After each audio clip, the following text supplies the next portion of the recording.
Here. Jeremy Moses. Here. And Christopher Olson, he's, okay. Cesar Perez. And Melinda Rinker. Here. Michelle Sylvester. And John White is here. Here, present. Okay. And we certainly have a quorum. I'd like to begin also with the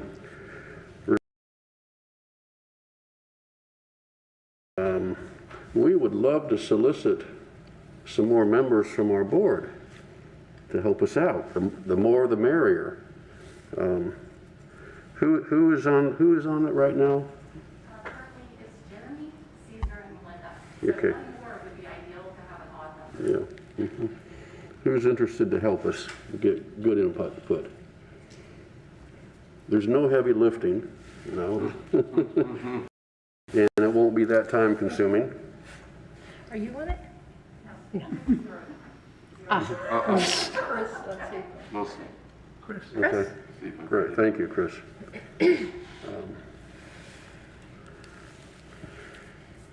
We appreciate that. So we even, as a side note, have what, strong-armed a volunteer chair. So Yes, I definitely will volunteer for that. thank you so much. So we'll look forward to getting that going again. We need to apparently fill a vacancy in the design review committee, and Emily, doesn't that normally go to the whoever is the most senior of who is not on it? Did I? That's on the new. Oh, I did. I'm on new business. Okay.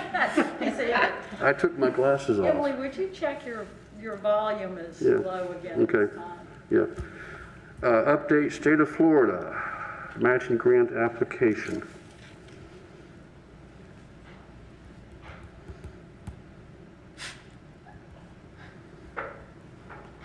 The quizzical look. I don't either. That's why I'm Uh, concerned that people can't hear. Yeah, and if our production team can hear me, which they probably can. They don't know. Can the production team turn Emily's microphone on, please?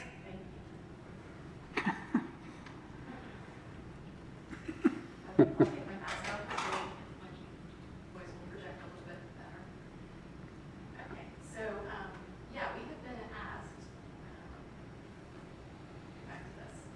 We've been asked by the Florida Division of Historical Resources, which is our state historic preservation office, to, for the board members to look over this nomination for the National Register of Historic Places that we've been given. Oh, Emily? I'm sorry. This speaks of an update on the small matching grant application. You're on a roll this morning, okay? So she's following my lead. Don't listen to Dan. Okay, so yeah, we have good news. Staff update on the Division of Historical Resources small matching grant for our resurvey project. So phase one, the application was approved by the grant review panel. The next phase and also the city's match basically was also approved in the city budget. So the next phase for the grant application goes to the state legislature in the spring, and if they approve all of the grants that were awarded, then we will actually be fully funded. So at least for the first phase of that resurvey project. So I wanted to just let you all know that, and we will be moving forward to solicit for a consultant to do that survey work, and I'll be providing updates about this project as we go along. And tell us real quick, the first survey, or the first phase is which areas? It's the South and East Lake Morton. Okay. Awesome. Okay. And that was a $50,000 grant, by the way. Yay.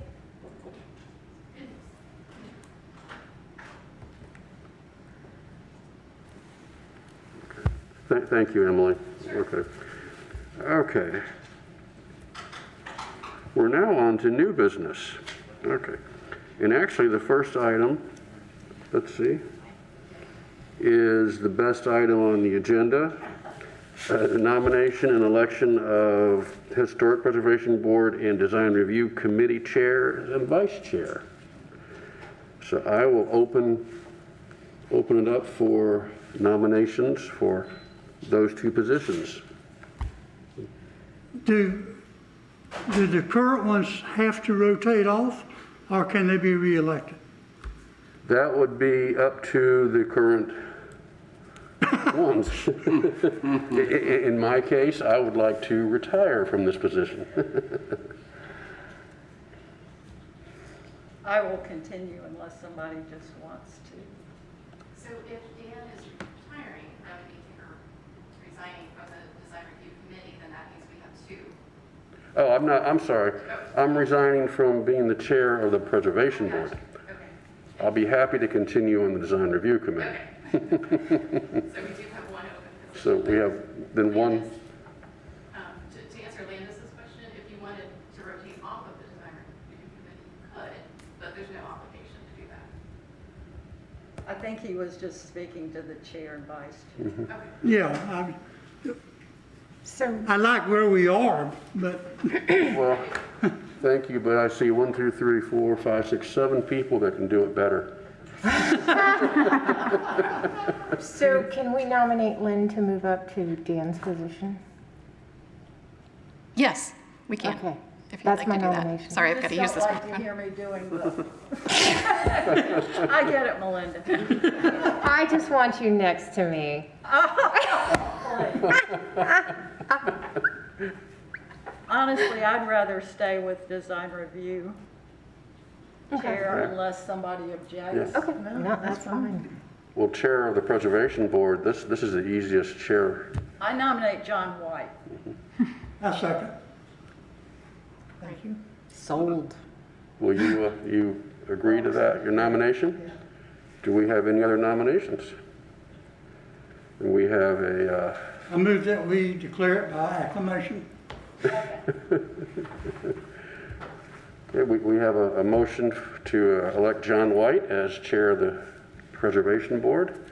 All in favor? Say aye. Aye. Opposed? Great, thank you. Thank you, John, and thank you, Lynn.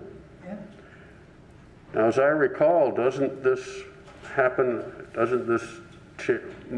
happen immediately? No, No, it'll take effect at next month's meeting. I swear it used to do that years ago. He tried. Okay. Tried and shut down. We have, okay. Okay, now, invitation from the Polk County Historical Association's Heritage Partners Committee to be a heritage partner. Mr. Chair, I think we have to go backwards one item. Filling the vacancy. We didn't appoint a vacancy, or we didn't appoint a member to the design review committee. We have a vacancy.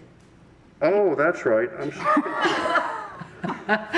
That's okay. All these new things, okay. That's why I asked the question before. Normally, the most senior person not on the committee assumes that opening. And who is that? That would be, can you hear me? Yep. That would be Chris Olson. I would nominate Chris Olson to the design review committee. I would second. Yep. And you agree to that? Yes, sir. That's part of it, so we have a motion and a second for Chris Olson to join the design review committee. All in favor? Aye. Opposed? That carries. Now, that position does take effect at this next design review committee meeting. What's that? The appointment today does take effect at today's design review committee. Oh, Congratulations. he starts today, but John doesn't. Yeah. Okay, B is done. C, Lynn, Yes. would you like to fill us in? The Heritage Partner Committee of the Polk County Historical Association has asked the Historic Preservation Board to be listed as a heritage partner. Just as an FYI, Emily and I both sit on that committee. The committee, and I'll just read their objectives of the heritage partners. Strengthen the collaboration between the Polk County Historical Association and establish programs in Polk County and entities. pursue opportunities for cross-promotion and publicity that benefits each community, strengthen community among heritage partners, share ideas and best practices, and generate ideas for new objectives and special events. It's a neat organization. We access to the holdings of the Polk County Historical Association, photographs, printed materials, and it speaks to us. Historic Lakeland is also a heritage partner, and they are asking if the Historic Preservation Board would allow them to list us as a heritage partner.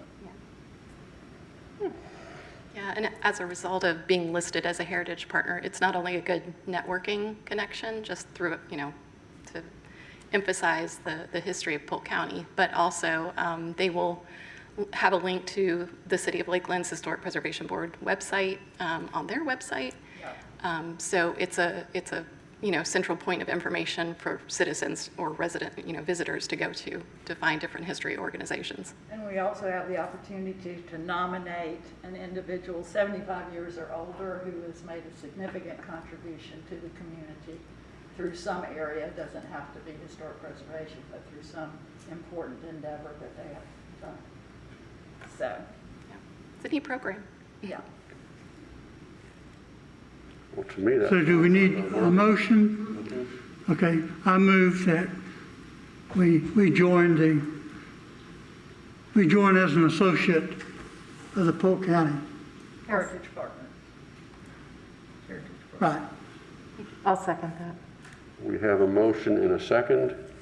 Any further discussion? We will, all those in favor of joining accepting the invitation from the Polk County Historical Association's Heritage Partners Committee to be a heritage partner, say aye. Aye. Opposed? It carries. Thank you. Thank you, Lynn. Okay. Now, finally, I tried before, but Now we get Emily, if you'll go ahead and present the National Register of Historic Places nomination for the Perry residence, please. And hang on just one second. Okay. Alrighty, so as I mentioned before, the Florida Division of Historical Resources has asked the City of Lakeland's Historic Preservation Board, as a certified local government, to provide support or opposition against and any comments concerning a nomination to the National Register of Historic Places for a Lakeland property. And this is the property shown. It's known as the Perry Residence, and it's located at 2208 Woodbine Avenue. And this is just a map showing where that property is. It's generally east of Lake Hollingsworth, south of Beacon Road, and west of South Florida Avenue.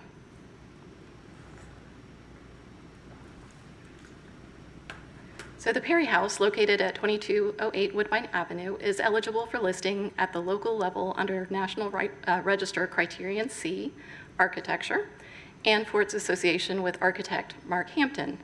The house is an excellent example of the Sarasota School style of mid-century modern architecture. In 1957, Rayburn and Fleener Perry commissioned Hampton to design their modern residence in Lakeland.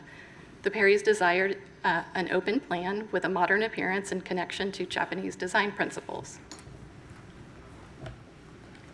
The Sarasota School of Architecture, also called Sarasota Modern, is a regional style of mid-century modern architecture and was introduced by architects Ralph Twitchell and Paul Rudolph in the 1940s. Influences of the style include Frank Lloyd Wright's Usonian residences and the buildings of Bauhaus school founder Walter Gropius. Sarasota school architecture remained a popular style until the late 1960s. Mark Hampton, who is one of several of the Sarasota school architects, also designed several private residences in Lake Wales, Lakeland, and Lutz, Florida, in addition to some commercial buildings in Tampa during the 1950s. On the interior of the Perry residence, Hampton utilized Lightelier lighting, custom Knoll built-ins, stained glass screens by local artists, terrazzo floors, pocket doors, grass cloth walls, all of which reflected the natural environment outside. He also used full-height glass sliders and fixed windows, again, to bring the outside in. And Hampton's design for the Perry House allowed for natural airflow, connecting the inside to the outside. Again, the Perry House is in excellent condition, maintains many of its original features, and possesses integrity of location, setting, design, materials, workmanship, and feeling. There are no alterations to the main body of the house, and the only addition to the site is the swimming pool and surrounding deck that was designed in collaboration with Mark Hampton in 2006. So again, the Perry House is an excellent local example of the Sarasota School of Architecture and of a house built in the mid-century modern period. The combination of architectural features on the Perry House creates a distinctive appearance and makes this house significant for its architectural style. And that's the end of my presentation for the Perry House nomination. So I would solicit a motion to support the nomination or a motion to oppose the nomination and any comments. I move we support the nomination of the Perry House for Thank you. National Register. I'll second the motion. We have a motion and a second. Any further discussion? I thought the application was well organized, very thorough. The owner themselves is an author of Sarasota architecture, so it seemed pretty tight. And Hopefully we'll see more mid-century architecture in our resurvey project that we can, highlight. no, that's a tremendous, timeless house. Yes. Design. Wow. So, good. Well, we have a motion and a second. All those for approval, say aye. Aye. To deny, motion carries to support the National Register of Historic Places nomination for the Perry residence, Lakeland, Florida. Thank you. Thank you. Yeah, does anybody have anything further to bring to the board? Hearing none, I'll entertain a motion to adjourn. Motion to adjourn? Second? And all in favor, say aye. Aye. Opposed? Okay. We are now adjourned for the Preservation Board, and we will move to the Design Review Committee. Lynn?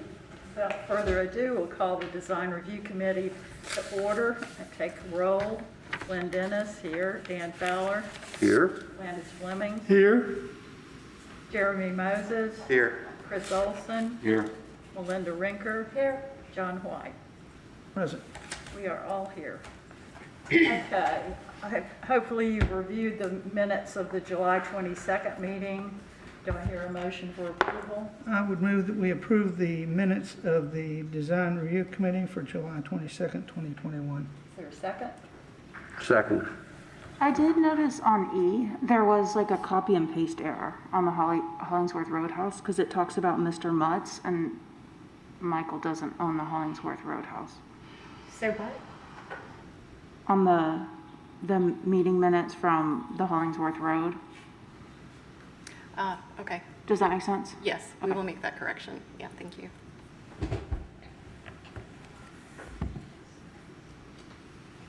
Okay, there I'll was. change the motion to as amended. Okay, I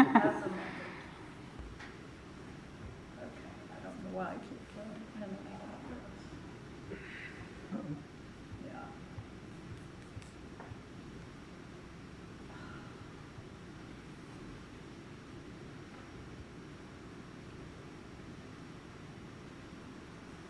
All right. Very well, so the motion has been amended. I'll second. Do I hear we've got a second. All in favor of approval of the minutes as corrected? Say aye. Aye. Opposed? Okay, our minutes are approved. Well, the review of certificates of review that were administratively approved between July 16th and September 16th.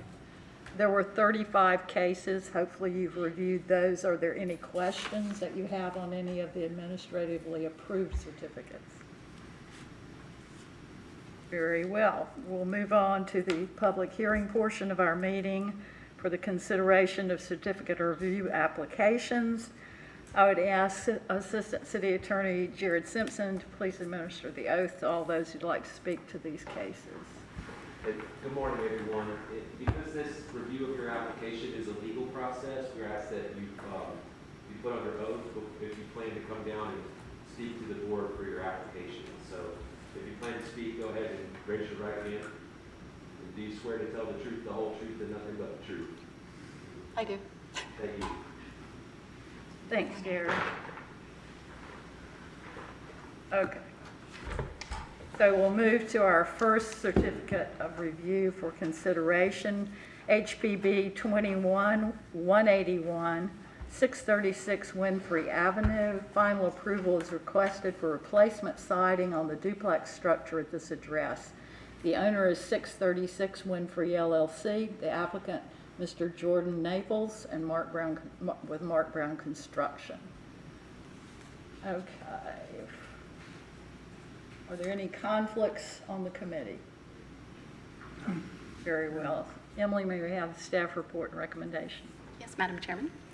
Okay, so the applicant requests approval to remove all the existing asbestos siding on the duplex structure on the subject property. This slide shows the subject property, which is a corner lot of record that consists of 0.19 acres in size. The property contains two buildings, a one-story duplex built circa 1949 and a one-story single-family dwelling also built circa 1949. Both structures are non-contributing buildings in the East Lake Morton Historic District. The hipped roof duplex is clad in straight-edge asbestos shingle siding. The gabled roof dwelling is a masonry block structure.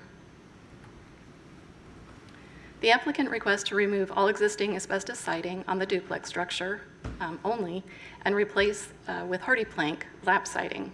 The hardy plank siding will have a 7-inch exposure similar to the existing siding and is proposed to have a wood grain texture. The applicant has confirmed that all existing exterior trim and window and door casing will be left as is. So this request was evaluated using the standards and guidelines referenced. And while the repair or replacement of small areas of siding may be reviewed and approved by staff, the wholesale replacement of all exterior wall cladding requires the review and approval of the Design Review Committee. Staff finds that the requested replacement siding material, dimension, and texture, as well as its installation, to be consistent with our standards and design guidelines. So staff recommends final approval as requested. Very good. Thanks, Emily. Thank you. Does the applicant have any comments?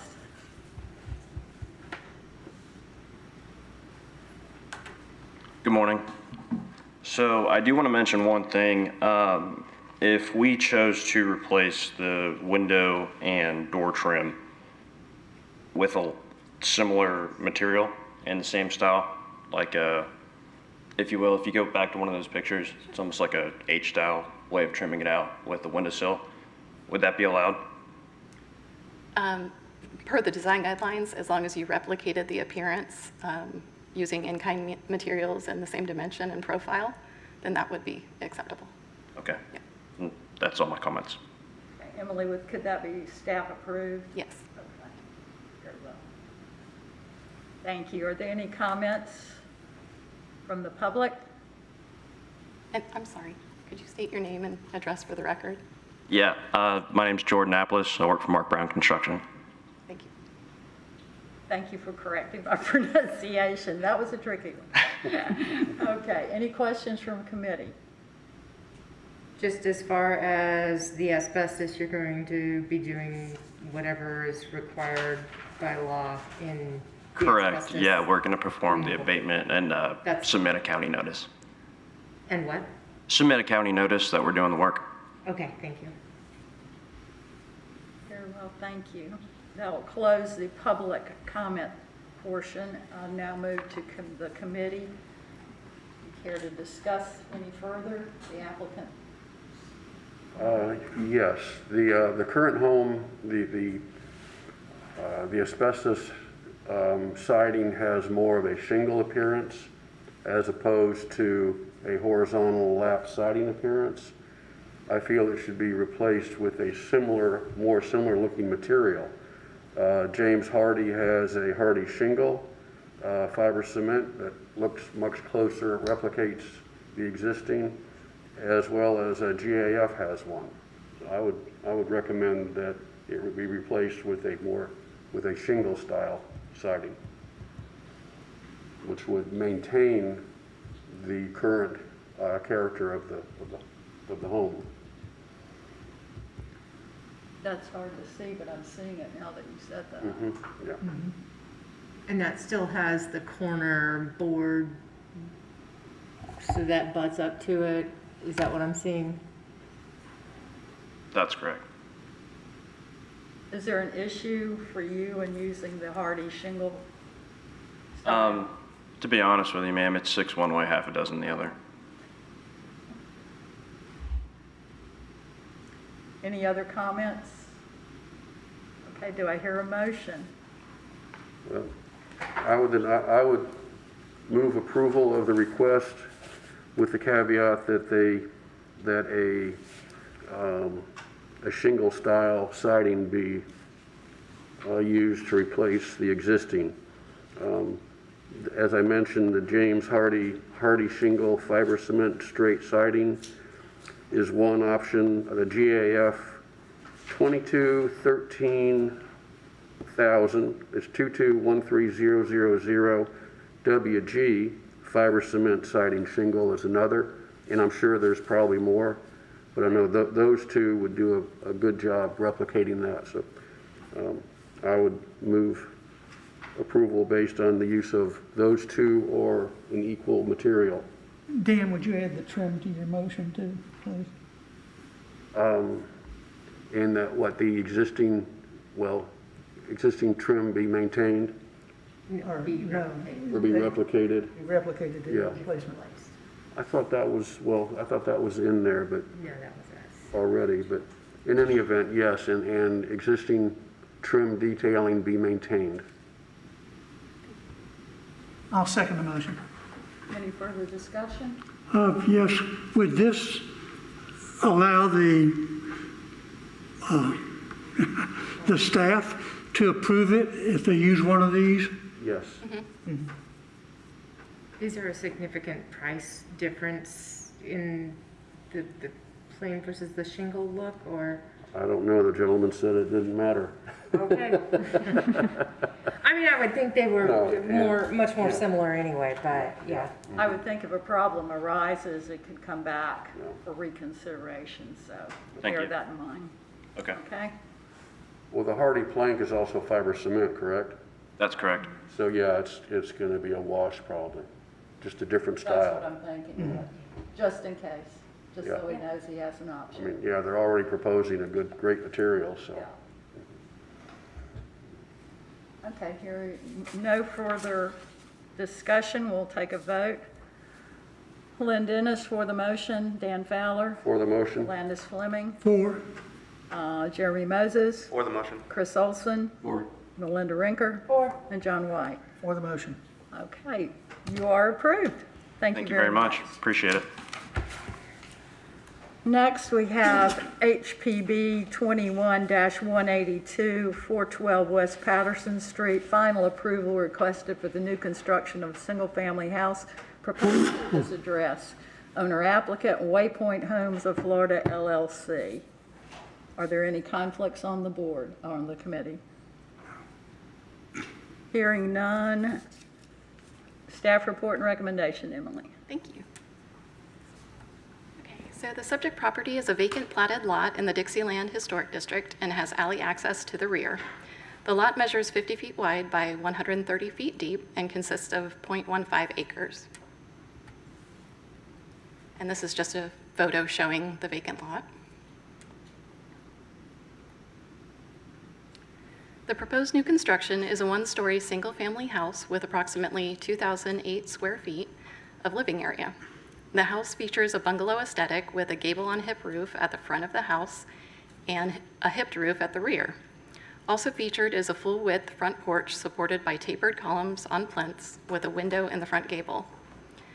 The home also has corner boards, horizontal lap and shake siding, and windows with a 3/1 light configuration. An integrated screen lanai exists at the back of the house. This is just a slide showing you the floor plan for the proposed house.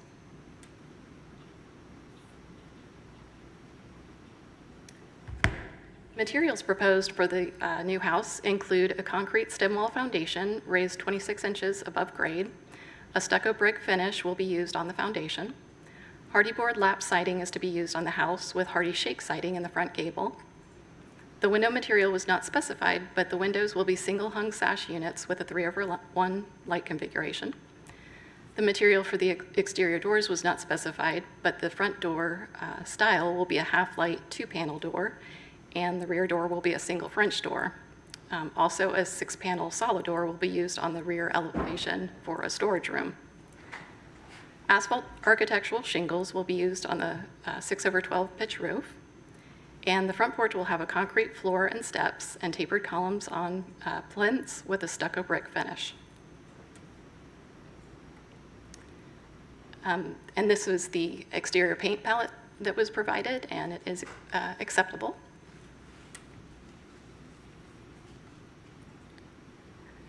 The site plan for the new house shows orientation of the front facade towards West Patterson Street. The proposed setbacks for the house are consistent with the Land Development Code's urban form standards, including a 20-foot front setback, which is also compatible with adjacent structures. A concrete parking pad with spaces for 2 vehicles is shown at the rear of the lot, accessible from the alley. And this request was evaluated using the standards and guidelines referenced. So the 400 block of West Patterson Street features modest single-family houses, many of which are variations of the bungalow and frame vernacular styles. The architectural design of the proposed new home is modeled on the design of a new house that was built at 631 West Park Street, which was approved by the Design Review Committee in 2018. The design of the proposed new house features a neo-traditional style resembling frame vernacular or bungalow architecture, and this will not adversely affect the historic or architectural character of the Dixieland Historic District. Details such as the gable front porch and tapered columns on plinths, shake siding in the front gable, lap siding with corner boards, and the 6/12 roof pitch are consistent with the bungalow style as well as the design guidelines. Staff finds that the design of the house, its building form and scale of elements, as well as the specified materials, are consistent with the design guidelines. While the materials of several building components were not provided, the overall design of the house is appropriate, and exterior building materials can be reviewed by staff at the building permitting level to ensure compatibility with the guidelines. Lastly, placement of the proposed house on the subject property is consistent with the design guidelines in terms of massing, orientation, building setbacks, and parking area location. So as the request meets the standards and design guidelines for new construction, staff recommends approval of the request with the following conditions to be reviewed and approved at staff level prior to building permitting. Number 1, provide the material type for windows, exterior doors, porch columns, soffit, fascia, and exterior trim and casing. Number 2, provide the exposure dimension for the hardy board lap siding. And number 3, all windows shall be recessed a minimum of 2 inches from the exterior wall face to the exterior window glass. Flush-mounted windows are not permitted. Box or block frame windows are recommended, and fin or flange windows are not recommended. For windows with a simulated divided light appearance, the muntins or grid or grill shall be dimensional and mounted to the exterior of the window glass. And of course, that last condition is recommended per our guidelines. Thank you, Madam Chair. Thank you, Emily. Are there any comments, additional comments from the applicant?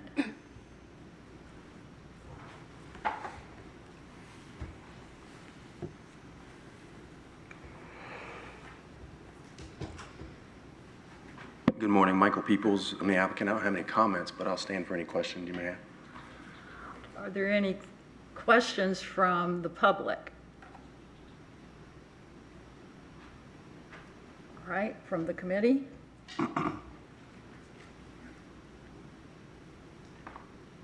Thank you for your time. Hearing none. So that concrete driveway that we saw in the picture is the one that it's being demoed out? I'm sorry? The concrete driveway that was in the photo and shown on the drawing, that's being demoed out? Correct. Okay.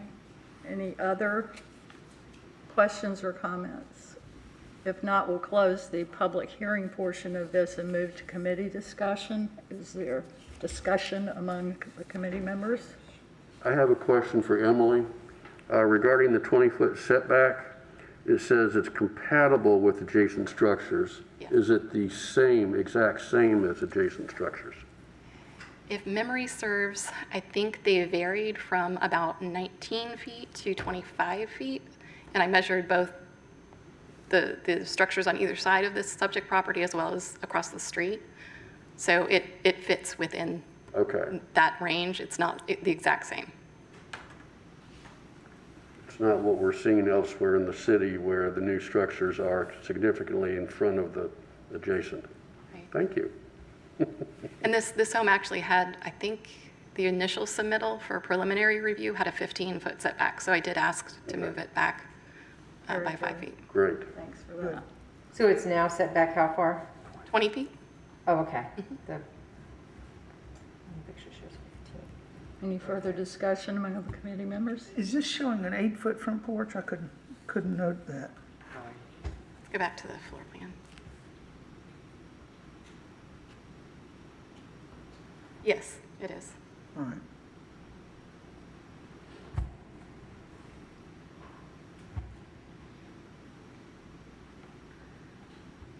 Okay. Hearing no further discussion, do I hear a motion? Motion to approve per staff recommendations. Is there a second? Second. Any discussion? Call for the question. All in favor, Lynn Dennis for the motion, Dan Fowler, For the motion. Landis Fleming, 4. Jeremy Moses. 4. Chris Olson, Or Melinda Rinker. Or John White. For the motion. Very good. You are approved. Thank you so much. All right, moving along. We go to HPB 21-186, West Park Street. Final approval requested for the demolition of the existing house and new construction of a single-family house at this address. Owner, Carrizosa Capital LLC, applicant, Ms. Yulisa Paramo, Paramount Building Services of Florida. Any conflicts among the committee members? Very well, Emily. All right, thank you. The subject property is an interior platted lot consisting of 0.17 acres in area, and an improved alley exists at the rear of the lot. A one-story single-family house in the bungalow architectural style is located on this property, which was built circa 1920 and it is a contributing building within the Dixieland Historic District. Excuse me. This house consists of wood frame construction with woodlap siding exterior that has been mostly covered in asbestos siding. Features expressing the bungalow style include a gable roof pierced by a brick chimney, triangular gable vents, a wide front porch supported by tapered columns on brick piers, exposed rafter tails, drop-lap wood siding, and a double-hung sash wood windows with a 1/1 light configuration.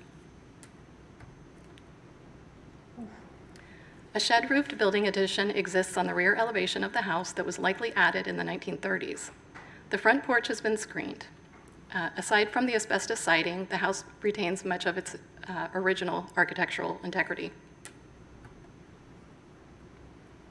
And this is just a photo showing the sides of the house.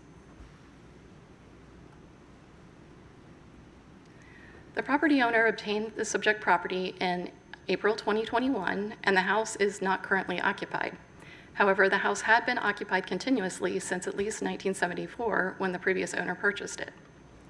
According to a letter provided by professional engineer William H. Roberts on behalf of the applicant, demolition of the house is being requested because the cost to repair it was estimated to exceed the cost of demolition and the new construction cost of a residence in its place, as well as as well as repairs being time and labor intensive. The applicant also submitted photos showing termite damaged wood structural members, which appear to be located in the rear addition of the house.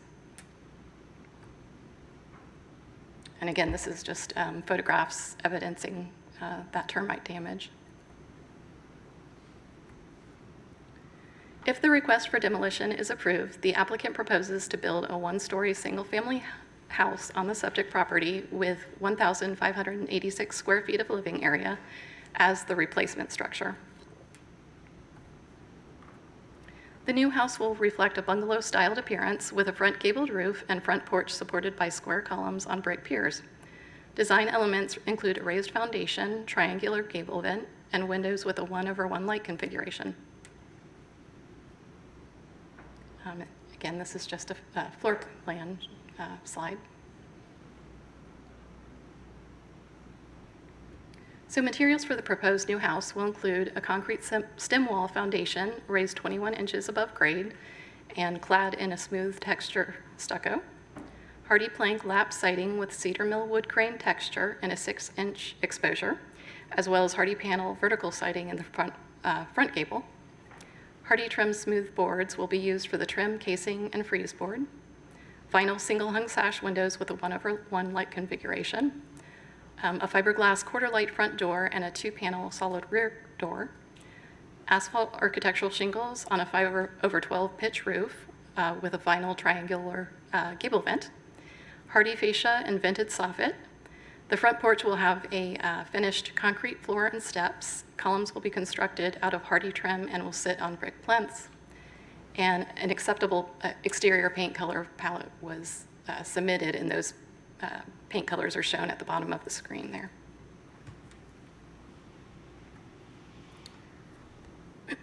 And I'm sorry, I had to tilt this sideways so that it would appear large enough, but this is the site plan that was proposed, and it indicates building setbacks that meet the setback dimensions required by the city's land development code and are consistent with the building setbacks of adjacent residences.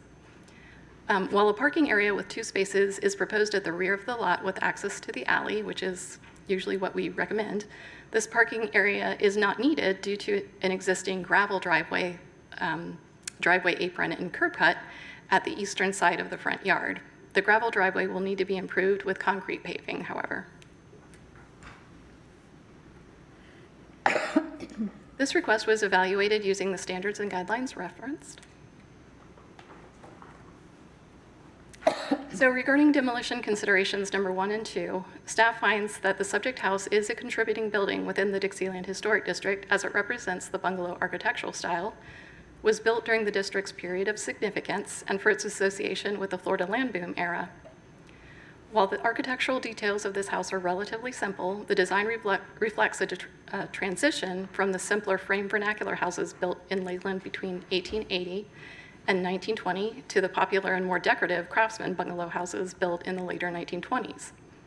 Aside from its historical link to the Florida land boom era and high rate of building development in Lakeland at that time, the house has no known associations with persons or events of relative importance in Lakeland's history.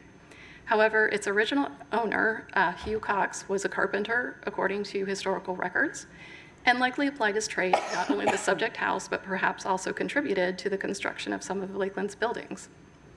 Additionally, despite the asbestos siding, the house retains a high level of architectural integrity. The original drop-lap siding underneath the asbestos siding can likely be restored. And finally, while this building would not be eligible for individual listing on the National Register of Historic Places based on its known architectural or historical merits, this house continues to contribute to the history and context of the Dixieland Historic District due to its architectural style, craftsmanship, setting, integrity, and age. And the intent of the historic preservation standards, which is in our Land Development Code, Article 11, state that the demolition of sound historic structures will be discouraged. The engineer's assessment and applicant's photos suggest a building that has experienced some deferred maintenance and termite damage, which are commonly found conditions in historic buildings, but does not suggest the building is unsound, only that its repair would incur time and expense. The overall evidence presented by the applicant does not suggest that the entire house has structural deficiencies that would preclude a reasonable effort and expense to repair.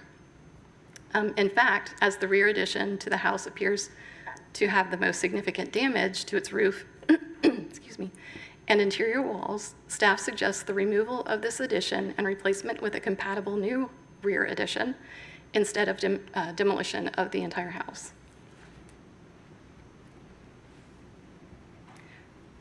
Regarding demolition consideration number 3, the future utilization of the property, the proposal for a new house is consistent with that and does continue its historical use.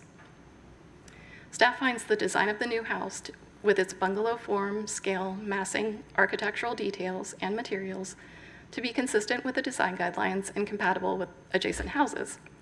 The proposal placement of the house on the lot is consistent with the design guidelines and urban form standards in terms of orientation, building setbacks, foundation height, and porch depth. The off-street parking area at the rear of the driveway is not consistent with the intent of the design guidelines and should be limited to the existing driveway already connecting to West Park Street, which again should be improved with concrete paving. While the proposed building's overall design is consistent with residences in the Dixieland neighborhood and the design guidelines, this would be the third house of similar design built by the applicant in the Dixieland Historic District and lacks significant differentiation in its architectural design from the first 2 houses. And for the reasons outlined in the staff report, staff finds that the demolition of the subject house is not appropriate, as 2 of the 3 demolition considerations are not satisfactorily met. Additionally, the request is not consistent with the Secretary's standards for rehabilitation or the intent of the historic preservation standards in our land development code. Therefore, staff does recommend denial of the request as submitted. Thank you, Emily. Does the applicant have any comments? No comments. Any comments from the public? If not, or any questions or comments from the committee? So, yeah, obviously we do see that the back addition, can you go back to that photo? Is pretty rough looking and sagging and whatnot, to put it mildly.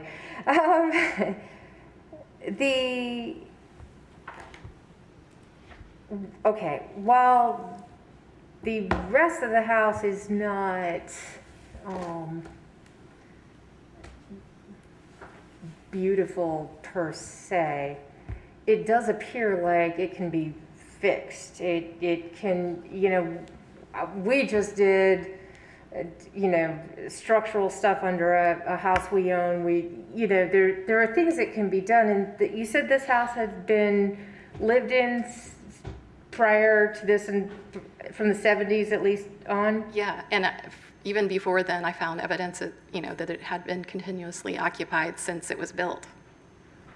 I mean, my concern here is that we have let so many contributing buildings go based on, oh, the dollar figure is a little high to do this.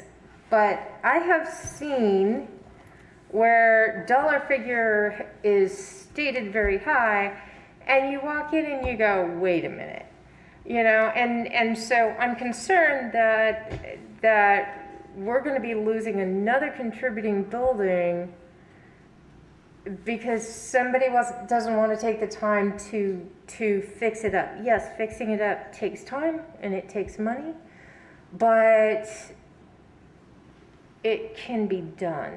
I agree the back portion can, use some serious help. Okay, take that off and redo it or whatever, but I don't think this building should go away just because. Even the termite damage photos, some of them, I sit there and I look at them, and yes, this particular one, yeah, right there. The board just above the blocks looks pretty rough, but when you look at all the others, they look pretty sound. And so I question the severity of this. I don't know which portion that is on. Do we have photos of the front part of the house with severe I don't believe so. termite damage? I think the photo that's being shown on the right may be on the main portion of the house because that brick pier, it looks like what is used on the house. But if you look to the left, the foundation that part of the building is on is much lower. So I believe that's the rear addition. Yeah. So, I mean, I don't know. I think there's more than pictures are telling us, and I would suggest that we need to save this home and move forward. Yeah, and I would remind the board too that even though applicants have provided economic or financial justification in the past, that is not a part of the historic preservation ordinance. That is not required. And also, there was really no economic consideration submitted to us for this request. As well, there weren't any interior photographs, so we don't have that kind of evidence to go by. It just doesn't seem like there's justification at this point. Any other questions from the committee or discussion?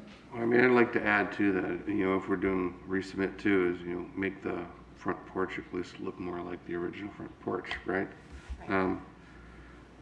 It's just frustrating to me because,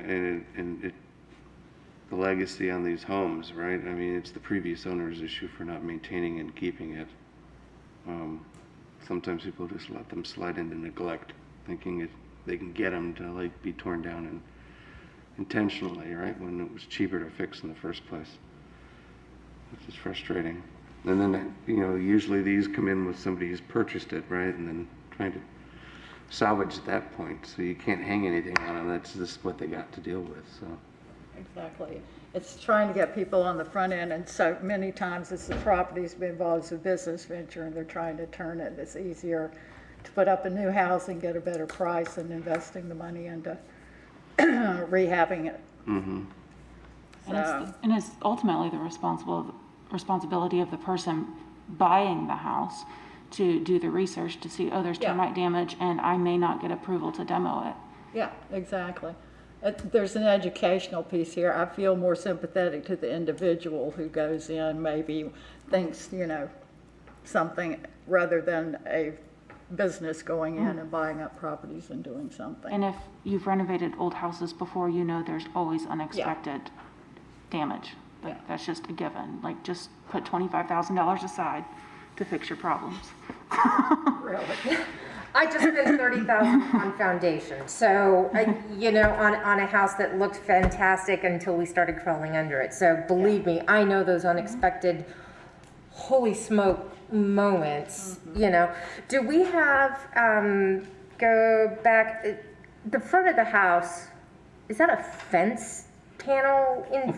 Yes, it is. It's not attached to the house. I believe it's just leaning against. Do we have a photo without that there so we can see what the front of the house actually looks like? Unfortunately, no. Let me see. I think this photo kind of shows you the side of the front porch, the left photo. It appears the columns are intact on the front. It does. Yeah. Yeah, and here's another one. It And doesn't really show. you can see the original siding through the screen. Yes, you can. Oh, yeah, yep. Some old picture frames? We might Things have. in there? Okay, is there any other comment, discussion? If not, do I hear a motion? Can we real quick go to your recommendations? Denial. It was Yeah. Madam Chair, denial. may I just ask, Emily, is there, there's no immediate safety hazard or anything on the property that you are aware of? Not that I'm aware of. I don't believe there are any code violations that have been cited. I just wanted to confirm that, because if the board's if it's the pleasure of the board to deny the request to demolish, I think it'd be important to know that we don't want to deny someone the ability to remedy an immediate safety hazard. But if there is no apparent safety hazard, the applicant's here but hasn't made any comments. So I just would also remind the board that our code does require, if there's a motion to deny, that you state the reasons for the denial. So whoever makes the motion will need to include the basis. For the denial. Correct. Well, wouldn't it actually be, would it be denial or would it be approved per staff recommendations, the verbiage there? It would be denial. It would be denial. The staff recommendation is to deny. Okay, I know that the verbiage gets applicant- circulated here. Okay, here we have had input. We need to ask a question of the applicant. The applicant's raising his hand to. Oh, yeah, just come on down and, because we're recording the. And please state your name and address for the record too. Hello, my name is Diego Paramo. We own the Paramount Building Service. I want to say that we need to make a demolition in that house because you see the beam is damaged. That's supporting our house, and then all the beam is in that condition. There's no way to fix that without demolishing the house, because how we can fix the foundation and the exterior bearing wall is in the same condition. There's no way to fix the house. That's the reason we had the letter from the engineer. There's no way. It's unsafe. So in my own foundation repairs that we just had done, they go in, they lift it, they replace that, they put it back on. So it's a very safe process to be able to replace that. No, but all the exterior bearing walls is the same condition. There's no way. I know what you say. When it's only the floor joists, beams, and everything, all the exterior bearing wall is in good condition, we can do that. We're ready to do that, another job in here. But all the exterior wall is in bad condition like that. There's no way to lift up and fix we do that, all the house going to collapse. You're saying that all the load-bearing walls are bad? Yeah, you can see the picture there. It's the exterior walls. Well, all we can see is Let me show you which Two photos. one board. That one. That is the exterior wall. All the exterior That's, walls like is that in the main portion of the house or on the back addition? And the size. Is that the back addition? The size, the house like that, this the size, the roof trusses come in this way. These two sides is the bearing walls. That wall is these two sides. There's no way to lift up that because it's like that. It's no. My engineer he make inspection on the job site and he write the letter. He say it's no way to fix. Did you have an inspection prior to purchasing? What? Did you inspect the house prior to purchasing? No, I'm the builder. Okay. The owner, he don't inspect the house. Just he buy. So he bought it. He bought it with. He bought everything is cosmetic, but it's not. So he didn't do an inspection? No. No. I don't know. So he bought it, he could have known that there was this damage, but he didn't do the inspection. I don't know if he made inspection. I don't know that. Emily, can you go back to the exterior picture showing the entire home? I guess from a, Yeah, you see the fireplace. It's like that. It's going to collapse. Separated from we can see that. Yeah, that can be rebuilt. well, in looking at the exterior pictures of the main, of the front and what would have been the original home, looking at the bottom beams and looking at the ridge of the roof and even the roof edge, There's no I fail to sagging. see any sagging which would indicate structural problems. Clearly, the back addition is should come down. Part of that could have, probably that flat roof probably leaked for who knows how many years. But it looks to me like from the evidence that we have been presented, the original home looks salvageable. So. And we have no interior pictures. Other than that one. But yeah, if it's of that, the addition, okay, that's understandable. And that's at where a shower was. You can see the old shower, prefab shower. That could have leaked, and with water, then yeah, that's a perfect home for termites. Yeah. But it might be just confined to that area. But again, the rear addition, I agree, is lost. But the remainder, the historic portion of the home, I don't see evidence where it should not be restored. And rebuilding that back addition is super easy since it's a raised foundation. You're not dealing with like poured concrete and stuff. I just redid a whole raised foundation on a house.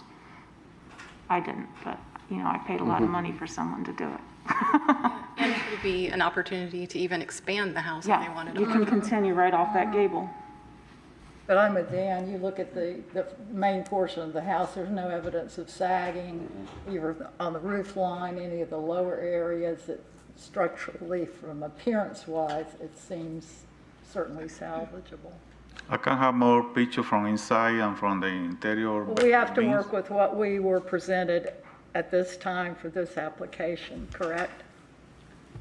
Yes. Well, I mean, if he wants to show pictures or present more to his case, I think the board should hear him out.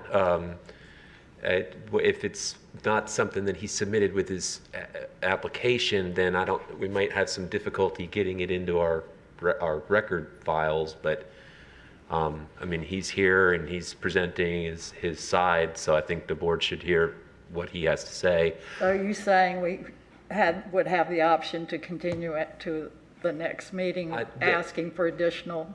You always have that option, and it sounds like has a letter from an engineer. Maybe that engineer can come to the next meeting and the board can ask that engineer questions directly. I think that might help the board in determining whether or not it's safe or unsafe and whether or not it's salvageable. Obviously the letter, the board can review the letter, but it's going to be more helpful to actually hear from the engineer in person. I don't know if that's an option. Maybe the gentleman can let us know. Sir, would your engineer be available if we continued this? Oh yeah, I can ask him to come, and then I can call the code enforcement to meet me at the job site, and then he can inspect by himself the house, the project. There's no way to fix it. Too many bearing beams and walls. It's no way. It's unsafe. It's unsafe to go inside and fix. The board always has the option to approve or deny an application. Obviously, the staff's recommending denial. So if the board's inclined to do that, the motion could be to deny based on staff recommendation, and that would be adopting all of the staff's reasons as to why it should be denied. If the board wants to approve the application, then you'd be approving it as it's been submitted. You can also approve it with conditions. And then the last option would be to continue and to request that more information be submitted on the condition of the building. Okay, thanks, Jared. What is the pleasure of the board? I move to have them come back with more engineers and more photos. Do I hear a second? But I didn't hear. He's moving to continue it, Continuation. have them bring in more evidence of the structural issues that they're pointing up. Well, if we go according to the staff recommendation, then that door is still open for them to come back and reapply. Reapply. Yeah, they can still We have an reapply with application. additional information. So they could appeal the denial. Okay, Okay. and that would be back to us? Yes, that would be back to the full Historic Preservation Board, not just the design review committee. Okay, you want to go that way? I think so. I mean, it's the last chance to give the building a chance before it gets torn down, so. Okay, so, Because, my apologies. My concern here is that, you know, I don't think this is in as bad of shape as the photos that are here actually show. The back, absolutely. so what we're saying though, Melinda, is if we go ahead and vote, and if it happens to be to deny their certificate of review, their request, then they can appeal it back to the full HPB board if they have additional information. So, you know, if we sit here, we're guessing, we're saying it looks like, it could be, we don't have a basis to act except on what we've got right now. So are we wanting to do a continuation or a No. denial? We're saying, vote on it. If it's to deny, they can appeal, and it comes back here. Well, the With motion additional that, information. the motion that was made was to continue, to get more. We'll get it amended. We're discussing. Okay. We haven't gotten a second yet. Have we? No. No one seconded. So for lack of a second, the motion dies. So do I hear another motion? No, wouldn't you have to, are we calling for a second? No, we're No, asking new for a motion. new motion. New motion. I would like to motion to deny this request as per staff recommendations. Okay. Second. We have a motion and a second. Further discussion? And we'll vote. Lynn Dennis for the motion, Dan Fowler, For the motion. Landis Fleming, For the motion. Jeremy Moses, Four. Chris Olson, Or Melinda Rinker, 4. John White.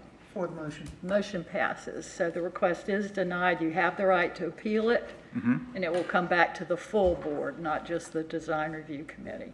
Okay. Okay? When you do, please bring interior photographs, complete, kind of just full information for us to take a, Big so we can picture. review it. Yeah. Or perhaps whoever the engineer was that, yeah. You have 14 days to get something in writing to Emily. All right, very well. We'll keep moving so we don't delay people indefinitely.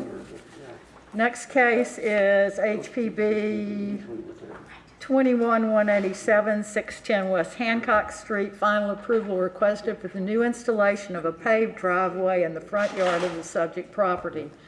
Owner Brett Bannion and Ms. Lacey Mannion, applicant Ms. Stephanie Connor with Connor Home Improvements. Are there any conflicts among the members? Oh, 610, no. I was like, wait a minute, where are we? Stay with us, Melinda. Okay, Emily, if you would present the staff report and recommendation. Thank you, Madam Chair.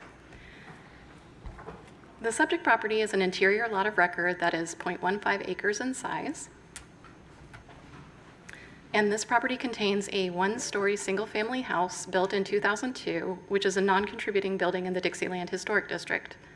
The masonry house on this property features a design inspired by the bungalow architectural style. The subject property has an improved alley located at the rear of the lot, and the site has a driveway and carport at the rear of the property connecting to the alley for vehicular parking and access. The request proposes to construct a second driveway at the eastern side of the front yard of the subject property. The driveway is proposed to be concrete in material, and the dimensions will be 10 feet wide by 48 feet long. The driveway will require a new curb cut at the street and a concrete driveway apron with a maximum width of 16 feet, which includes the apron flares on either side of the driveway of 3 feet each. So this is just a Google Street View image dated January 2019 showing an existing non-conforming circular driveway at 606 West Hancock Street, which is immediately east of the subject property. And the subject property's building has been painted if it looks different to you. Say that again, Emily. The house on the subject property has been painted from when this photo was shot, just in case it looks different to you. And this is another Google Street View image showing 614 West Hancock Street, which is immediately west of the subject property. The top photo is from May 2011, which shows a vacant lot, an existing apron and partial driveway on the lot. And the bottom photo is from January 2019, showing the new house that received approval by the committee in 2017, along with the new parking pad and apron at the existing curb cut. And I wanted to point this out because a photo of 614 West Hancock Street and their driveway was submitted by the applicant as justification that they should also receive a front yard driveway. And the only reason we allowed the driveway at 614 West Hancock was because there was already a curb cut and an apron and a partial driveway. So this request was evaluated using the standards and guidelines referenced. And narrow driveways are commonly found on historic residential properties, typically located on one side of the house and often connect to a detached garage at the rear of the lot or to a porte-cochere attached to the house.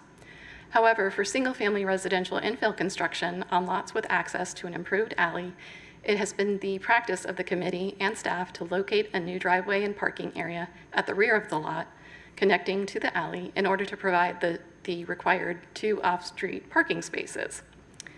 This is done to mitigate the need for an additional curb cut at the street, as well as to maintain the existing front yard setting of the lot.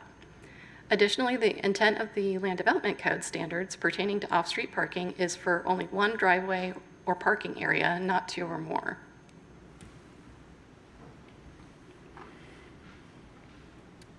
And because the subject property was designed with a driveway and parking area at the rear of the lot, which connects to the existing improved alley, an additional driveway placed in the front yard is not an appropriate treatment. If additional parking space is needed, staff suggests adding pavement in the rear yard attached to the existing parking area. Therefore, staff finds that the requested driveway does not meet the intent of the standards and design guidelines and also past precedent of the committee, specifically for driveways and parking areas serving infill single-family residential construction. So for the reasons outlined in the staff report, staff recommends denial of the request as submitted. Thank you, Madam Chair. Thank you, Emily. Does the applicant have anything to add?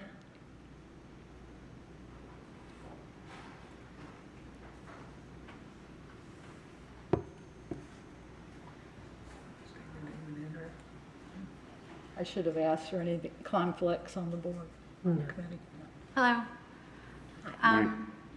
Could you state your name and I'm address? Stephanie Connor with Connor Home Improvement. We're just trying to get this, a driveway for them. The alleyway has become so congested that they've built new homes directly behind them, which is on Ariana Street, right across from like Dobbins Park, and they're just having such a difficult time like backing out of the alleyway. I mean, they've lived there for quite some time, probably 15 years, and so it really hasn't been a problem. But lately, she's they're just complaining that it's just so hard to get in and out of the alleyway because there's just so much, I don't know if it's because of the new homes that have been built behind them, but she said it's just so hard to get in and out of. There was, at one time, until they put the sidewalk in, there was an apron there. And when they put the sidewalks in, it's not there anymore. So there was an intention at the time to put a driveway. But like I said, it's not there now because of the sidewalk. And then the house directly beside them, on west of them, yes, has a driveway, and it looks nice. And they maintain their home, and they're parking in their yard, which does not look nice. No. So, and it doesn't have to be 48 feet. They're just requesting something, at least, an apron or something, so it can be smaller than that. Just, so they can have something to drive on. Thanks. To maintain it. Emily, do you know anything about an apron having been there previously? Which kind of makes sense since there was one at the other house. Right, I didn't know that.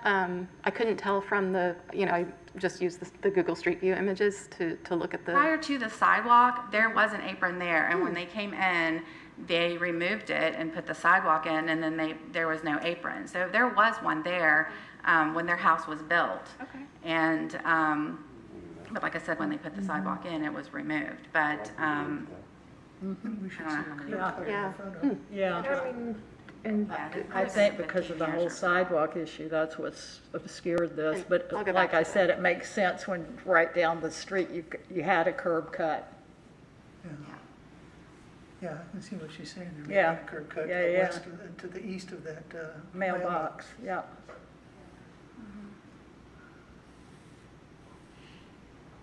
Okay, any comments from the public? More questions from the committee? Can we go back and see the house to the right of this one? Okay, they've got apron, the people on the left have an apron. Yeah, that's what we're saying, there was a curb cut, so that's why we okayed, or why it was okayed. Gosh, and how wide is this one to be? It's 10 The 10 foot? Yeah.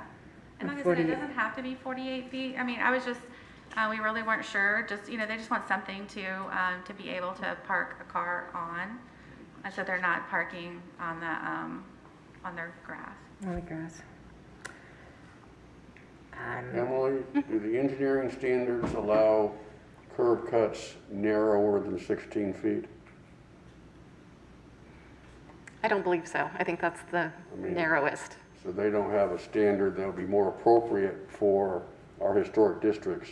No, because the maximum width for a driveway in historic districts is 10 feet per the engineering standards. Yeah. And then 3 feet, the flares, they can do like the radial flares, which are they're more historic looking rather than the slanted flares. Yeah. But 3 feet is the minimum for each flare. Engineers again. Yeah, and because this is I think the speed limit on this road is probably 25. That's why they don't have a problem with that small of a flare, because you're not traveling fast, so. Okay, at this point, there's nothing code-wise or anything else to say that they can't park anywhere up there. In right? the yard. That they can just drive over the curb and park? Yes, correct. There is no prohibition on that, unfortunately. So what looks more tacky, parking in your grass? or Yeah, parking in your yeah. driveway? Michelle. So we're just looking, they're requesting to make it, and not changing their ability of what they can do as far as where they're going to end up. They can park there, they got another car parked at the entrance and so forth, and that's all appropriate. Yeah. So all we're discussing is whether or not we can take, that looks like only about a 4-inch curb. Yeah, it's very short. So, I'm personally like much more for putting the apron back on there and giving them the driveway. And I mean, you've got houses on both sides of them have driveway. When was the apron taken away? Whenever the sidewalk was put in. Which was, I don't know how many years ago. Yeah. A couple. you lived there or? No, this is where we've submitted it for a permit. Okay. Yeah, it looks like it was installed between 2011 and 2019, somewhere in there. And you can see the house next to them has a driveway, and it's fairly new construction, and it looks nice. And they've put a lot of money into their house, the one that, you know, that we're submitted the permit for, the Mannions. And they've painted it and, you know, windows and things like that. So, you know, and they just want it to look nice. The back driveway it looks like it says it's 20 foot long, where you've got like the carport and then the little driveway to the alley. Most homes have 2 cars, and so it's already a tight squeeze in the back there. Yep. Yeah, there's only room for 1 car. The land is just because we approve a driveway doesn't mean they won't park in the front yard still. That was one of my concerns, because that makes it a little bit easier. Yeah. But at the time we approved this, apparently we didn't require them to put in the 2 spaces because they only put in 1, right? Is that what Well, I'm seeing? If it's 20 feet long, that's technically long enough for tandem parking, Yeah. but not side by side. Right, which I think is maybe a better alternative, less concrete. I mean, if we Taking allow them up to go the to the full yard. 48 feet, they can actually Yeah. put the 2 cars one behind the other. Yeah, that's what we're Both of them saying. in the yard, Yeah. Yeah. I would like to make a motion to, Wait a minute, we're not there. oh, we're not there yet. Okay, any other questions? Can we get there yet? Yeah, in a minute. If there are no further questions, we'll close the public portion of this. Thank you, and we'll move to committee discussion and questions if you have them. Okay, Melinda. Okay, no discussions? Okay, I would like to, yeah, you would. I have a Yeah, you question for would. Jared. Yeah. What if we want to call for a narrower apron to be more, that would be more appropriate for the district than what the engineers want? I mean, let's say a 12-foot apron. Well, the board doesn't have the authority to modify any of the technical standards that they would have to comply with. If you're saying that it, I guess the problem that they would run into is that the board would be saying it's historically appropriate to do something that's different from an engineering standard that they'd still have to comply with. It would really put them in a difficult position. I don't think that our permitting folks could approve something that doesn't meet the engineering standards. Minimum engineering standard,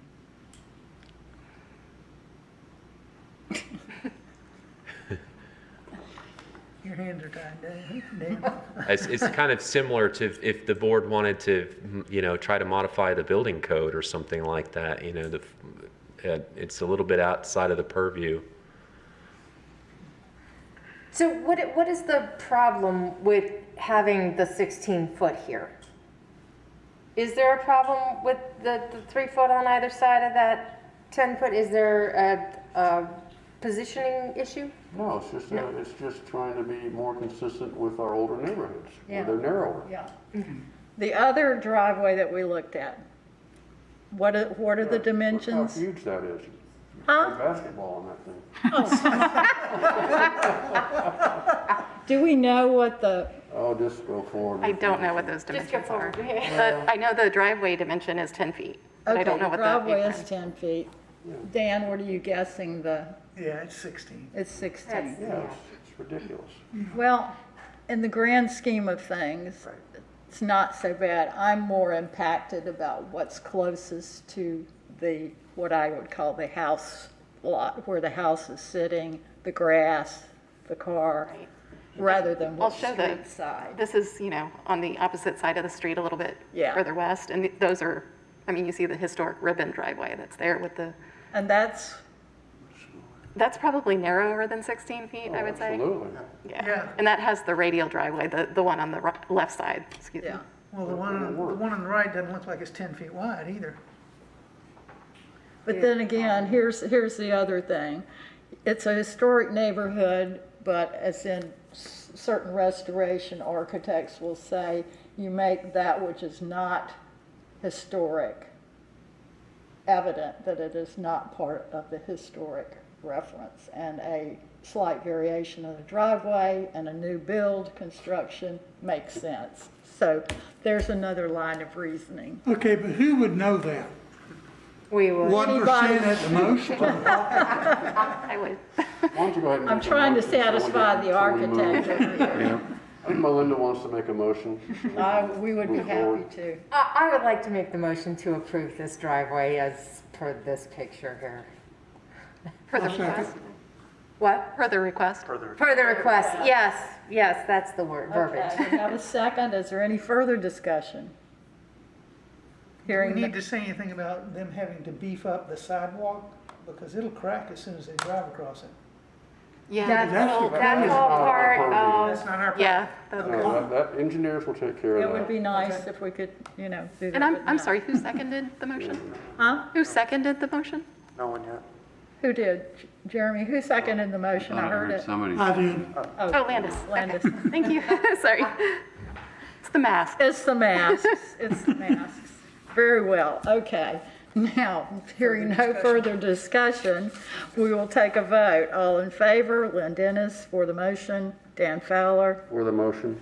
Landis Fleming, For the motion? Jeremy Moses, Chris Olson, For, Melinda Rinker, for the motion. John White. For the motion. You are approved. Thank you very much. And thanks, Stephanie, for that input on the curb cut. Hey, That was John, helpful. if the sidewalk cracks, it'll just look more historic. Yeah, I am not always difficult. We're marking that down today. Melinda was not difficult. Just ask We me. will celebrate it annually. Very well. Moving on to our next case. HPB 21-188, 625 and 611 East Lime Street. Final approval requested for the demolition of the existing duplex structure on the subject property and new construction of a multifamily building at this address. Owner Lake Morton Apartments LLC, applicant Ms. Brittany Pravat, Lalunds Group. Okay. Miss Emily. Oh, conflicts? I think we need to check for conflicts. Pardon me? I think we need to check for conflicts of interest. I thought that came up. Sorry, you're right. Conflicts. Melinda just does that to me. Any conflicts of interest among the committee members? If not, The only thing is, I am a neighbor. oh, that's okay. He used to But- be, Okay, But you're not invested. but I'm not he's no invested in longer this. No, I'm not. associated with it. So I just He'd want be to put that out partial. there on another project. No. Very well. We have no conflicts. Thank you, Madam Chair. The subject property consists of two parcels, approximately .89 acres in area, located at the southwestern corner of East Lime Street and South Indiana Avenue. On the westernmost parcel is located a one-story masonry duplex building built circa 1979, which is a non-contributing building in the East Lake Morton Historic District. And the easternmost parcel is vacant. So pursuant to Ordinance Number 5625, adopted in 2017, design review for the new construction and demolition within the Garden District SPI was assigned to staff. This project was initially submitted for staff review in November 2018. Approval was granted for the demolition of the circa 1956 one-story masonry building formerly located on the easternmost property, as the criteria for approval were adequately satisfied. Demolition of this building was completed in January 2019. Conditional approval for the initial design of the apartment building, which was proposed to be 54 feet 6 inches tall, was also granted by staff contingent upon the approval of proposed changes to the Garden District SPI that would increase the maximum height for multifamily residential uses within certain areas of the SPI.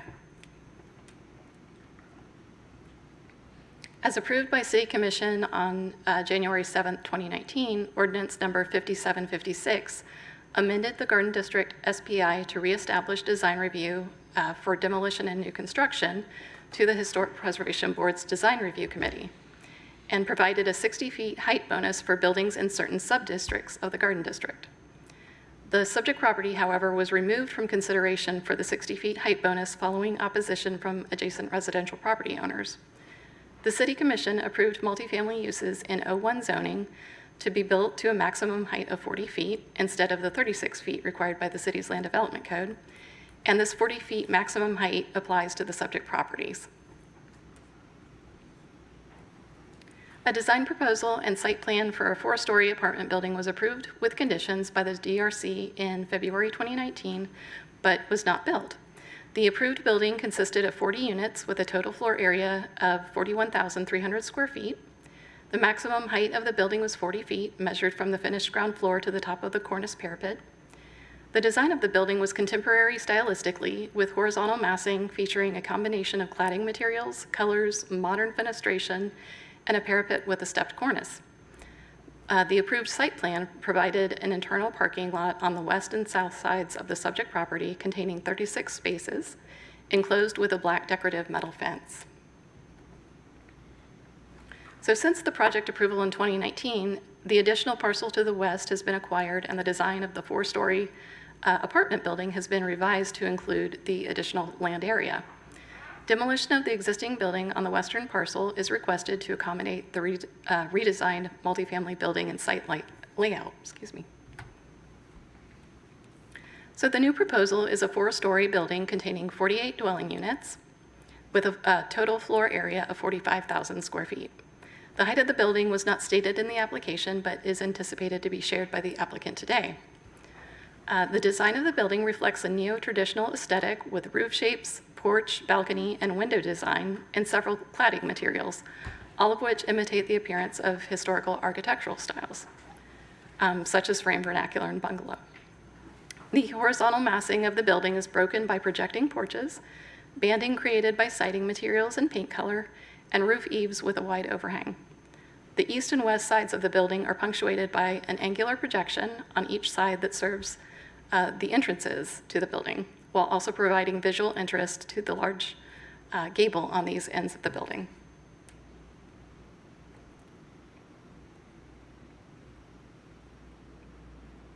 So we've got that. That's just another rendering there. Which street view is that? Is this facing the street? Yeah, this is facing East Lime Street. Okay. Thank you. And then this is a view from the internal parking lot behind the building or south of the building.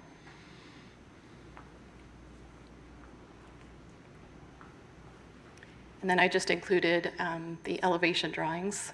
These are the north and south sides of the building. And then these are the east and west sides. So the materials proposed for the project include a reinforced concrete foundation on grade. The exterior cladding consists of 3 materials: brick veneer, hardy panel lap siding with a 6-inch exposure, and hardy board vertical panel siding. Hardy board will also be used for the trim, corner boards, and banding. Vinyl single hung sash windows with exterior applied colonial muntins on the upper sash. Masonite full light doors. The porches and balconies will have FIPON columns and FIPON decorative brackets along with metal handrails. Asphalt shingles will be used on the gable on hip roof and metal roofing on shed roofs. And the exterior paint colors are listed there, but I have a sample here. Oh, it's not coming up. I apologize for that. I don't know why it's not showing on my slide presentation. But I will just kind of summarize. The brick veneer will be a whitewashed red brick. And then there's white, basically an off-white trim and a navy blue color, as you can see in the renderings.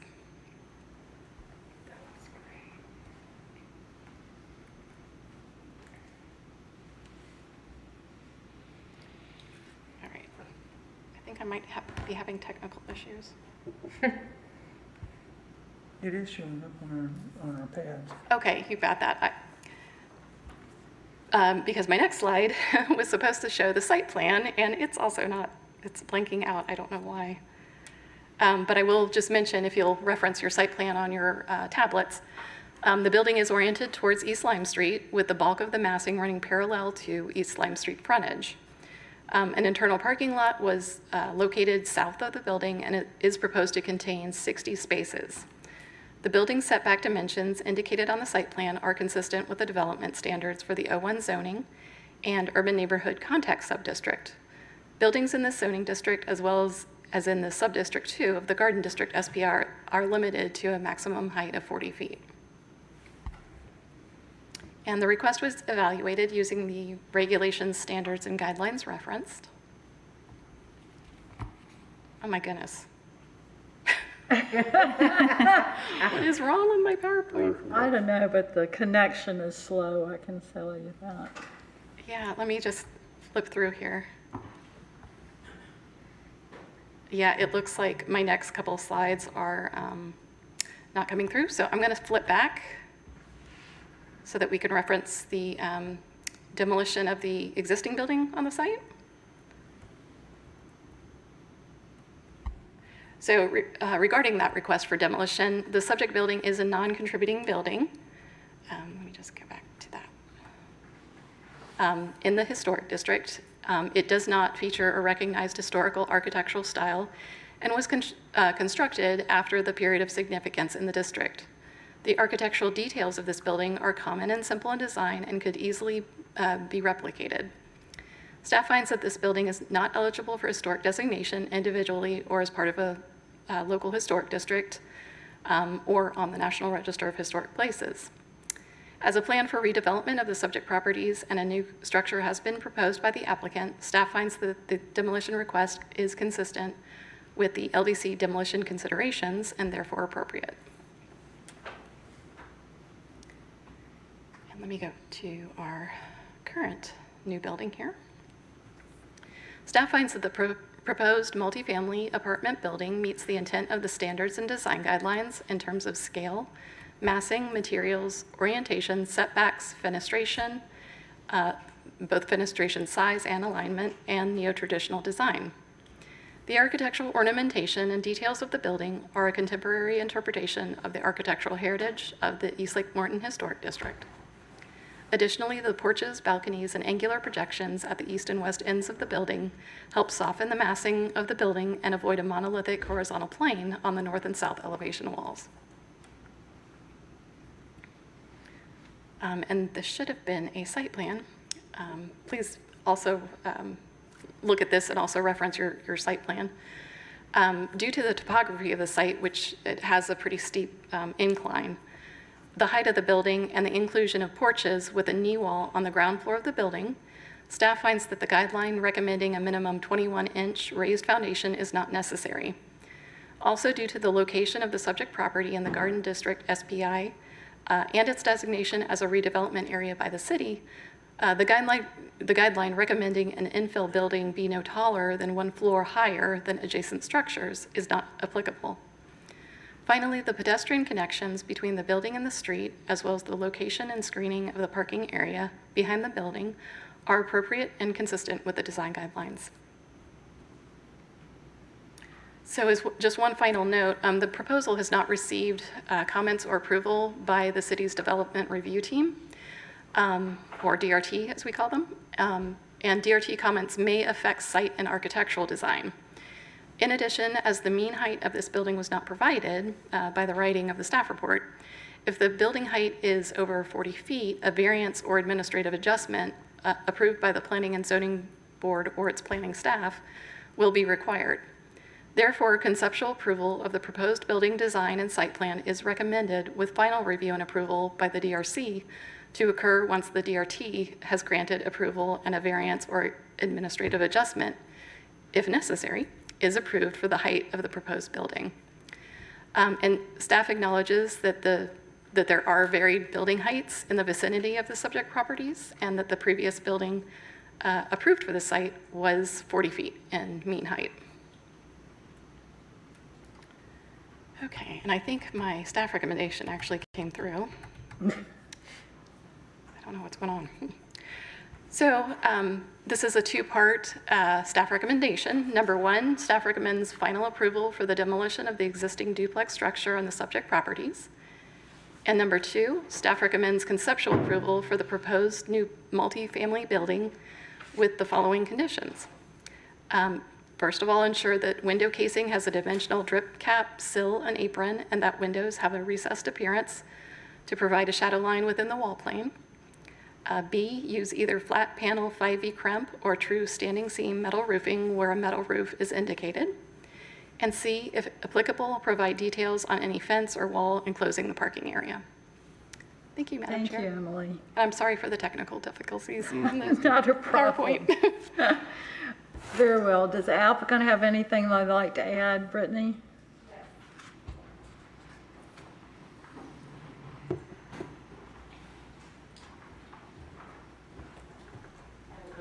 And the team. My name is Brittany Pravat. I am the project manager at the Lens Group, and I am representing our client for this project. As you know, Jason Lewis has done a couple things in the area lately, and we're very excited about this project. I know the height is one of the main comments that were not addressed in Emily's presentation, and we have gone ahead and done both calculations and some section diagrams for the team. I'm going to take this off. And we understand that it slopes quite a bit to the west of the property. It's about a 6-foot drop per our surveys. We also have reviewed the definition for the building height, which is the average of the roof eave to the peak of the roof, along with the average of the grade on all 4 sides of the building. We will have to build up a little bit on the west side in order to get that average grade to about a 3 to 2 feet around the building in order to keep the building under 44 feet. As Emily mentioned, 40 feet is the max in this area. However, we have spoken with the city multiple times regarding, staff approval for the 10% variance, which would get us to that 44 feet. And it seems that they are willing to give us that 10% as long as we are obviously providing all the other, conditions per the city recommendations and whatnot, which, as Emily stated, I believe we have reached all those, and other than the few comments and recommendations, which we will obviously take into account as we design further. Thanks, Brittany. Are there any questions, comments from the public? From the committee?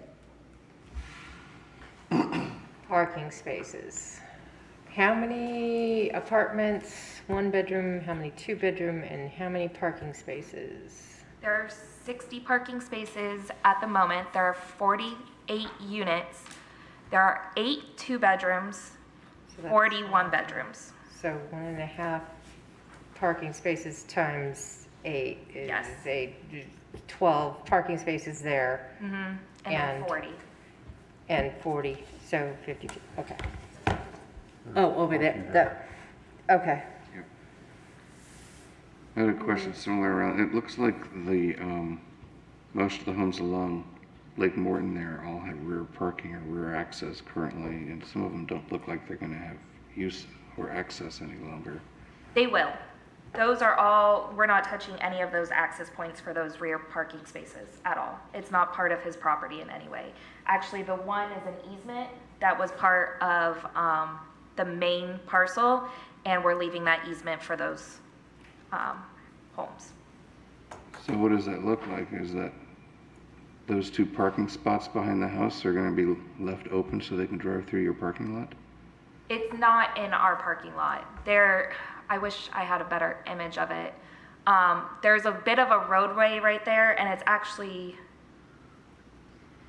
there's a bit of a roadway there, and it's really minimal, like one car in, one car out type thing, but they pull in and there's two or three parking spaces in the back, and then there's another parking space or another house that has 2 parking spots in the back as well. And that driveway, that in and out driveway is staying. Yeah, it's a bit like an internal alley. Yeah, it's like a small little, With Okay, 'cause yeah, that's got easement. It just looked It's like. a part of an easement, yes. It looked like the parking lot, the parking positions on the corner of that lot were like right up against the property line of, what house is that with the round driveway in the front there? Yeah, the one at, I can't see it. yeah, the second one on Walnut there. Yeah, well, right, it's the first one on Lake Morton. And Brittany, if you have a copy of the site plan, I can show that on the screen too. City Design Review Committee issue. It's, Yeah, true enough. I don't know how good you'll True be able to enough. see it. Okay. I was just curious about what it was doing for access. Yeah. And I don't then, know how good you guys will be able to see it.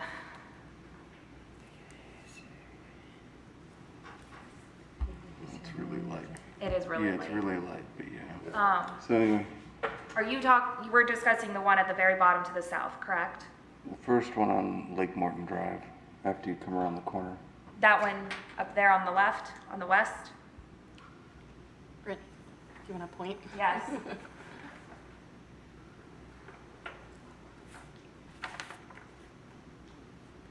Oh, it's, That's all right. okay, never mind. Yeah, it's showing up on the other screen. But it's not showing up on this. No, Yeah. No, that's fine. My main concern was all that access in the back getting. Yeah, all the accesses around the back part of this are not being touched in any way, shape, or form. There is a small easement on this diagonal portion, which is part of the client's property, which will be a part of the parking lot, but it doesn't inhibit any of the businesses in that area. And the Lunds Group is one of those business owners right there as well, it's not gonna inhibit our parking in the back either. I like this design better than the last design. Agreed. Emily, there's no chance that the demoed building would qualify for anything under the resurvey? I don't believe so. It's not 50 years old yet. It'll be 50 years next year. But it's really not a. Okay. It's not 50s, it's Significant building. 70s or something, Yeah. okay. All right. Any further questions from the committee? I appreciate that there's extra parking than required. You know my issues. And, you know, the dumpsters, it's always my question. How are they getting in and out to empty those? So Indiana is actually a one-way street. Yeah. So they're gonna pull down Indiana, they'll kind of diagonal in there, dump it, and then they'll back up and continue along their way down Indiana. Okay. And we are planning on putting landscaping and doing as much as we possibly can around that dumpster to make it look presentable. Okay. Yeah, there are some really large, nice oaks on that, and they obviously are now being demolished for a building. So what are they doing other than crepe myrtles? Because everybody loves crepe myrtles, but they provide zero impact for wildlife, zero shade. They're like And they're worthless. messy. We don't disagree with you on that one, and we completely understand the concern. We are unfortunately having to get rid of those live oaks. Maybe not the one, I think there's one or two on the corner that we might be able to save, but maybe not. It's definitely something that we're looking into. We definitely don't want to take that away and just provide crepe myrtles.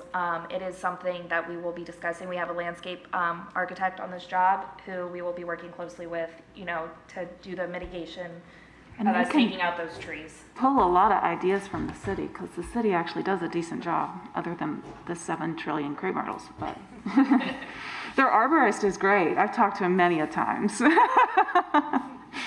So yes, we understand the concern, and we are definitely going to take that into consideration when we redesign the landscaping in this area. And I do have to say, this particular person is doing the project next to us, has worked tirelessly with us when we had concerns and has overcome every objection and worked with us to make it, it hasn't started, I mean, some of the stuff has started, but the actual construction hasn't started yet, but the tireless work to fit into the neighborhood rather than bulldoze over everybody has been absolutely applaudable. And so, you know, and the design is just gorgeous on this. Kudos. Okay, Done. discussion is over. Do I hear a motion? We need to motion to demolish the building. Did I not close the public portion? I don't know, did we? No, you didn't. Okay, we are closing the public portion, moving to the committee discussion. Committee discuss, For staff recommendation. which I think we just did. Trying to get to that. If you, And yes, this does call for two motions. two motions, one for demolition, one for conceptual approval. Do I hear a motion for demolition? Motion to support both recommendations per staff. Can we do both in one? Okay. Do I hear a second? I'll second. Any further discussion? Then we'll take the vote. Lynn Dennis for the motion, Dan Fowler, For the motion. Landis Fleming, For, Jeremy Moses, Chris Olson, Or Melinda Rinker, For. John White. For the motion. And you are approved. Thank you. Oh, here. Thank you so much. Thank you.